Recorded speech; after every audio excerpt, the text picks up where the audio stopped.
bajo el tema nada está perdido. ¿Por qué no le dice al hermano que tiene la par? Nada está perdido. Pero dígaselo creyéndolo de verdad. Nada está perdido. ¿Sabe que es muy común que nosotros podamos hablar y decir que Dios nos está bendiciendo o que nosotros estamos recibiendo conforme lo que Dios tiene para cada uno de nosotros? Es fácil a veces hablar y relacionarnos con las personas y decirles todo me está yendo bien, pero solamente Dios y nosotros sabemos que muchas veces en nuestro corazón estamos pasando momentos duros. Dios sabe el momento que usted está pasando esta noche. Él sabe con qué situación difícil usted vino a este lugar. Y déjeme decirle que Él ha traído una palabra a usted para que nos levantemos y pongamos siempre nuestra confianza en Él, ya que nada está perdido, como dice el tema. Quiero que me acompañen a 1 de Samuel, por favor. Vamos a leer capítulo 21 al 15. ¿Ya lo tienen? Amén, hermanos. ¿Están conmigo? Amén. 10:15 dice: y levantándose David aquel día, huyó de la presencia de Saúl y se fue a Aquis, rey de Gat. Y los siervos de Aquis le dijeron: ¿no es este David el rey de la tierra? ¿No es este de quien cantaban en las danzas diciendo: hirió Saúl a sus miles y David a sus 10,000? Y David puso en su corazón estas palabras y tuvo un gran temor de Aquis, rey de Gat, y cambió su manera de comportarse delante de ellos y se fingió loco entre ellos, y escribía en las portadas de las puertas y dejaba correr su saliva por su barba. Y dijo Aquis a sus siervos: he aquí, ¿veis que este hombre es demente? ¿Por qué lo habéis traído a mí? ¿Acaso me faltan locos para que hayáis traído a este que hiciese de loco delante de mí? Había de entrar en mi casa. El rey David, que aún no estaba fungiendo como rey, pero sí había sido ya ungido, dice la Biblia que Saúl lo andaba persiguiendo. Creo que conocemos esa parte de la historia bíblica y no voy a entrar ahí por tiempo.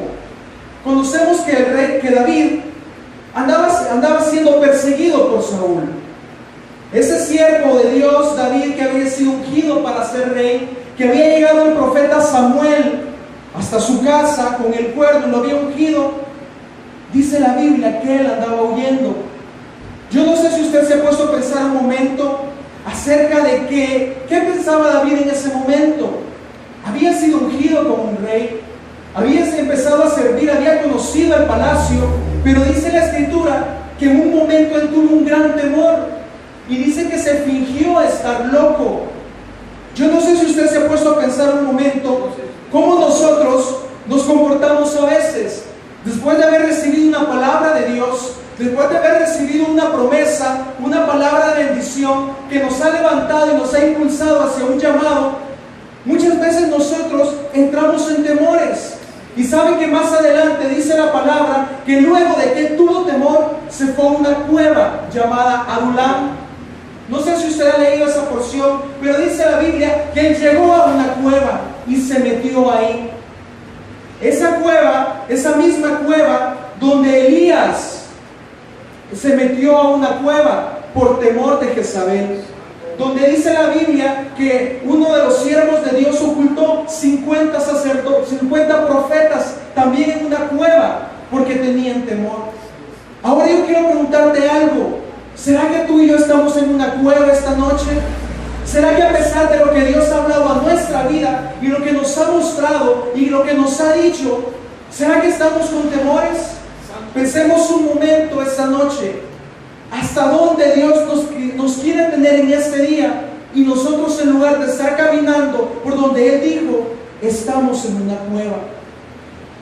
Nosotros tenemos que entender algo, que el temor no es un sentimiento. El temor es un espíritu que constantemente ataca al creyente.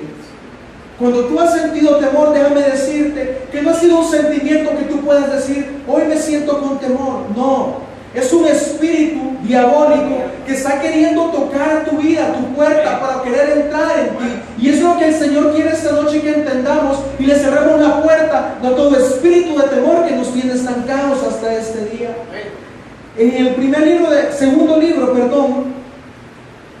a Timoteo, dice la Biblia que el Señor no nos ha dado un espíritu de cobardía. Yo creo que usted y yo lo sabemos de memoria esa porción, sino que dice que nos ha dado un espíritu de amor, de poder y de dominio propio. ¿Sabe que el espíritu de temor lo que hace es llegar a apagar el amor, el poder y el dominio que Dios le ha dado a su Hijo?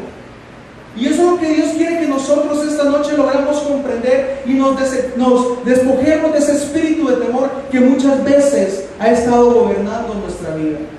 Cuando un espíritu de temor llega a nosotros, no podemos amar, somos inseguros, no podemos conquistar, perdemos el dominio que Dios ya nos ha entregado. Somos presas de nuestras emociones muchas veces, así como David fue presa en ese momento de sus emociones.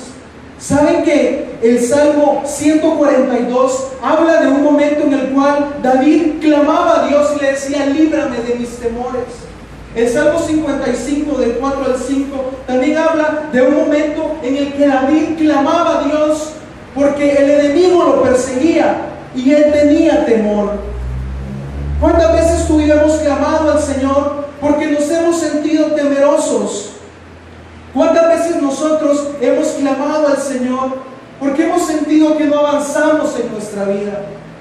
Yo no sé la palabra que Dios te ha dado a ti. Yo no sé cuál es la promesa que el Señor te dijo: clama por eso que yo te voy a entregar. No sé si el Señor ya te entregó algo, pero déjame decirte, el Señor quiere que esta noche tú y yo seamos libres de todo espíritu de temor que no nos deja llegar hasta donde Él ya nos quiere tener. Quizás tú puedas decir: pero yo no tengo temor. No se trata de decir o no decir que tengo temor, sino nuestras actitudes delante de Dios, nuestras actitudes delante de la adversidad. Yo no sé si usted piensa un momento que David acababa de matar a Goliat. Dice la Biblia, unos versículos antes, que un sacerdote le había entregado la espada con la que había cortado la cabeza a Goliat. Y él había dicho: no hay como ella, hablando de la espada. Pero ¿qué pasó en ese momento? ¿Por qué después de esas palabras que dijo ese rey, David se fue a la cueva? Porque un espíritu de temor trató de gobernarlo a él y lo metió a la cueva. El temor, ¿qué es lo que causa? Causa miedo al mañana, al futuro. Constantemente estamos inmersos en pensar que vamos a fracasar, que no vamos a poder salir adelante. Nos sentimos presa del rechazo, de la inseguridad y de los afanes por causa de ese espíritu de temor. El espíritu de temor, y en el Evangelio lo vamos a ver, habla que lo que mayormente busca en la vida del cristiano es robarle lo que Dios le ha entregado y no dejar que se expanda, no dejar que prospere, no dejar que se multiplique. Acompáñenme a Mateo 25. Mateo 25, vamos a leer la parábola de los talentos. Yo creo que ustedes la conocen. ¿Amén? ¿Está conmigo? Amén. Mateo 25 dice, 24 al 27. Dame fuerte también cuando lo tenga. 25, 24, 27 dice: pero llegando también el que había recibido un talento, dijo: Señor, te conocía que eres hombre duro, que ciegas donde no sembraste y recoges donde no esparciste. Por lo cual tuve miedo y fui y escondí tu talento en la tierra. Aquí tienes lo que es tuyo. Respondiendo su señor le dijo: siervo malo y negligente, ¿sabías que ciego donde no sembré y que recojo donde no esparcí? Por tanto, debías haber dado mi dinero a los banqueros, y al venir yo hubiera recibido lo que es mío con los intereses. Los talentos. Tan mencionada esa porción de Mateo con los talentos. Pero, ¿cómo está lo que Dios nos ha entregado a nosotros? ¿Qué tanto tú y yo hemos crecido desde el momento que llegamos a conocer a Cristo? ¿Sabes que uno de los objetivos que nuestro Señor, por el cual nos trajo, no es para que solamente estuviéramos sentados? Porque sus discípulos le dijo: id y a mí nos ha dicho: id, trabajar, esforzarnos, servirle. Pero tantas veces por temor a qué dirá la gente, a que me voy a equivocar, a que no me va a salir bien. Quizás el Señor te ha llamado para cosas grandes en tu vida, un ministerio grandioso donde tú le vas a servir, pero por temor a confundirte en una palabra, no tomas el valor de servirle a Él, de pararte a predicar, a enseñar, a orar por otra persona. Yo creo, hermanos, que es importante que nos despojemos de todo temor que ha estado gobernando nuestra vida, porque es el temor el que no te deja avanzar, no es el enemigo. No es que podamos decir que Él nos tiene atados, si Él no tiene dominio sobre la vida de aquel que ha lavado la sangre del Cordero su vida. Él no tiene autoridad sobre ti. Es su mismo temor que está dentro de ti, que no te deja avanzar, que no te deja caminar. Pensemos un momento, ¿cuánto nos hemos multiplicado en estos 2 años atrás? ¿Qué tanto hemos multiplicado lo que Dios nos ha entregado? Hemos sido como ese siervo que dice que le entregó 5 talentos y que él entregó a su Señor los 5 talentos y 5 más. O quizás hemos sido, como dice la palabra, un poco dura, un poco negligentes con lo que el Señor nos ha dado.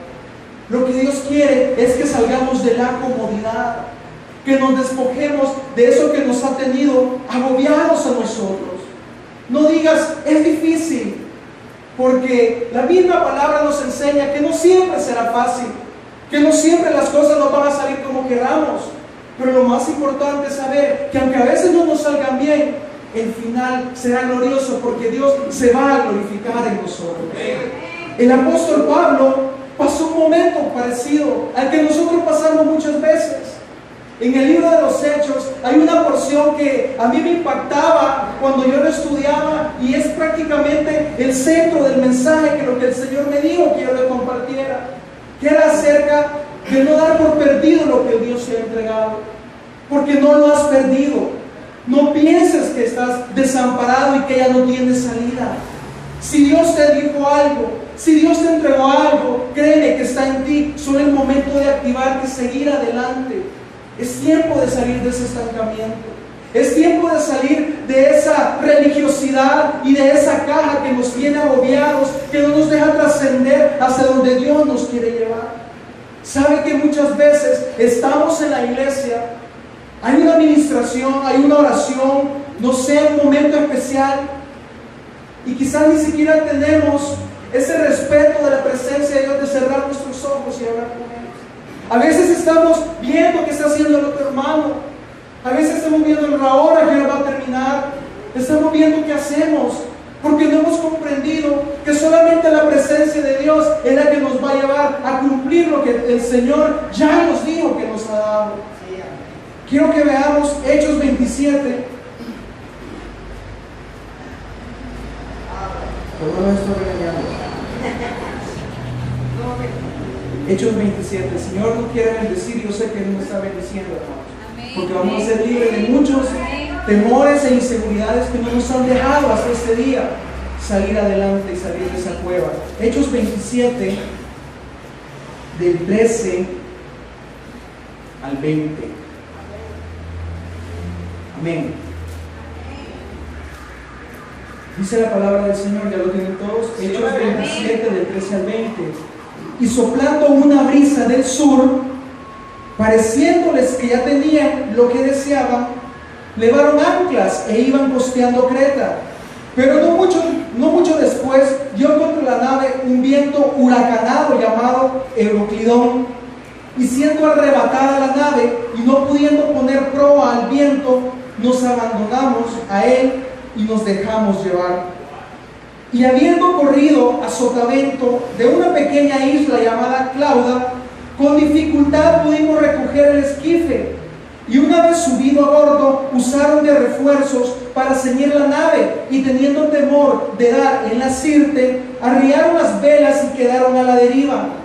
Pero siendo combatidos con una furiosa tempestad, al siguiente día empezaron a alijar.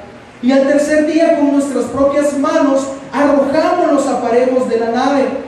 Y no apareciendo ni sol ni estrellas por muchos días, y acosados con una tempestad no pequeña, ya habíamos perdido toda esperanza de salvarnos. El apóstol Pablo iba camino a Roma porque iba a ser juzgado acerca de dar testimonio con su vida acerca de Jesucristo. Y dice la Biblia que lo subieron a un barco como prisionero. Iba en camino a Roma. ¿Sabe que hay varias cosas importantes que yo quiero recalcarlas esta noche? Primero dice la Biblia que ellos se encontraron con una tempestad y unos fuertes vientos. Esa misma tempestad que el apóstol Pablo en ese barco hizo que pasaran momentos difíciles. Muchas veces esos mismos vientos y tempestades llegan a nosotros. La Biblia lo llama Euroclidón. Yo no sé si usted se recuerda cuando nuestro Señor Jesús en la barca iba con los discípulos y paró la tempestad también. Yo no sé si usted también se recuerda que el apóstol Pablo llama al enemigo y le dice que es el príncipe de este mundo y el príncipe de la potestad del aire. Es el enemigo que se le había levantado a Pablo. Es el temor que se te ha levantado a ti este día, el que no te deja avanzar, el que piensas que todo está perdido, así como estos marineros, dice la Biblia, que pensaron que estaba perdido. Al principio dice que ellos empezaron a navegar confiadamente. Sabes, es tiempo de ya no confiar en lo que nosotros podemos hacer, sino en lo que Dios está haciendo en tu vida y hacia donde Él te va a llevar. Ese fue el primer error que los que iban en el barco tuvieron. Dice que creyeron que estaban bien en esa barca y empezaron a navegar. ¿Cuántas veces nosotros pensamos que estamos haciendo lo mejor, cuando en realidad Dios ya nos dijo que es lo que tenemos que hacer? También hay algo tan importante ahí y que nosotros lo hacemos continuamente. Dice la Biblia que cuando ellos iban y empezó la tempestad, dice que ellos dijeron, ya no puedo más. Y dice que se dejaron y se abandonaron y se dejaron a la deriva en el barco. Yo sé que muchos de los que estamos aquí, quizás ayer, quizás ahora hemos venido pensando que estamos a la deriva y que ya no hay salida para el problema. Pues eso es lo que Dios trae la palabra para decirte, que sí hay salida de eso. Que no pienses que no hay salida de esa tempestad que estás pasando. Que esa tempestad solamente es para mostrarte a tu vida, no solamente que Él es grande, sino para enseñarnos que no solamente debemos de confiar en nosotros, sino despojar nuestra propia confianza en nosotros y empezar a confiar en Él. Es tiempo de empezar, hermanos, a caminar como la palabra nos habla, que Dios nos ha enseñado, confiadamente, sin temores, sin angustias, sin incredulidad. Eso es lo que el Señor quiere esta noche. Dice la Biblia que estos marineros empezaron a tirar todo lo que ellos tenían. Y aún dice la palabra los aparejos, que era con las cosas que ellos remaban y podían controlar la nave. Quizás tú dijiste este día ya no y tiraste todo.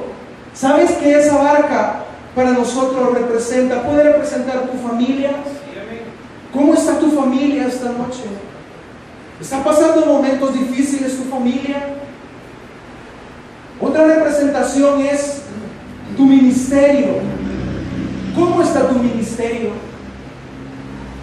¿Has tomado el control y le has dicho, Señor, yo sé que tú me has puesto a que dirija esto, pero sé que eres tú el que va delante de mí? ¿Cómo está tu ministerio esta noche? ¿Qué tanto te has multiplicado? ¿Qué tantos frutos estamos dando nosotros hasta este día? También esa barca representa tu persona, tu vida personal. ¿Cómo estás tú esta noche? ¿Cómo estoy yo esta noche? Muchas veces nosotros pensamos y decimos, ya no hay salida de esto, ya no hay esperanza, ya no me voy a ocupar, yo me lavo las manos y mejor veo qué hago. Esa no es la actitud de un hijo de Dios. Porque el Hijo de Dios tiene que esforzarse día a día, esforzarse en la fe, creyendo que Cristo va con él en su familia, en su ministerio, en su trabajo, en su vida personal. No seguir nosotros con temores, escondiéndonos y diciendo, ¿qué voy a hacer? Si el Señor ya hizo todo por ti y por mí, solo nos falta creer a nosotros. Es lo que el Señor quiere de nosotros esta noche, que nosotros le creamos y que podamos salir de eso. Dice la Biblia que iban 240 hombres en esa barca. Al principio menciona y dice que el policía, si lo llamamos así, o el guardia que iba ahí, que llevaba preso al apóstol Pablo, cuando el apóstol Pablo habló y dio unas palabras, él no confió en él, sino que confió en el que iba encargado de la nave. Eso fue al principio, pero ¿sabe qué? Que en el momento de la tempestad, por ningún lado se ve el capitán. En el momento de la tribulación, yo me imagino que quizás el capitán era el primero, viendo qué hacían, echando las cosas a la deriva y diciendo, nos tiramos, ¿qué hacemos? Muchas veces nosotros somos así, porque queremos queremos guiar nuestra vida a nuestras propias expensas, queriendo ser nuestros propios capitanes, cuando en realidad es Cristo el que tiene que gobernar nuestra vida. ¿Sabe que llegó un momento donde estaba tan fuerte la tempestad que dice que todos dijeron, no más, tirémonos al agua, tirémonos y veamos qué hacemos? Y el apóstol Pablo se levantó y les dijo, ¿qué les pasa? Yo no sé si usted se puso a pensar, el que iba preso, el que lo llevaban a juzgar, que probablemente iba quizás pensando que lo podían matar, apedrear, qué sé yo, les dijo, ¿qué les pasa? ¿Sabe que el apóstol Pablo ahí en esa barca es figura del Espíritu Santo en tu vida y en mi vida, que constantemente nos dice, ¿qué te pasa? ¿Por qué actúas así? ¿Por qué te comportas de esa forma? ¿Acaso no te mostré y te enseñé qué es lo que debes hacer? ¿Acaso no soy yo el que te consuelo cada día? ¿Por qué te pones así? Constantemente el Espíritu Santo está en nosotros diciéndonos, ¿qué pasa? Y esta noche nos dice, iglesia remanente, ¿qué pasa? ¿Por qué hay temor? ¿Por qué hay inseguridad? ¿Por qué quieres tirarte del barco? ¿Por qué te dejas y te abandonas a la deriva? Si no fuiste creado para eso. Fuiste creado para cosas grandes. Fuiste creado para hacer la obra que Cristo empezó en la tierra y que tú y yo tenemos que seguir con cosas mayores aún. El Señor no nos ha llamado a estar en una cueva encerrados o estar escondidos esperando que alguien haga algo por mí. Si Cristo ya hizo algo por ti y ya hizo algo por mí, Él nos ha dado el espíritu de poder para seguir adelante. El apóstol Pablo se levantó en ese momento. Así como el apóstol Pablo pasó en ese momento difícil, David lo pasó, como te decía al principio. Pero hay algo muy importante que quiero mencionarte, y es que cuando David entró a esa cueva, dice la palabra que habían 400 hombres que llegaron ahí también. ¿Y sabe usted que dice la Biblia que esos hombres eran afligidos, eran endeudados y tenían amargura de espíritu?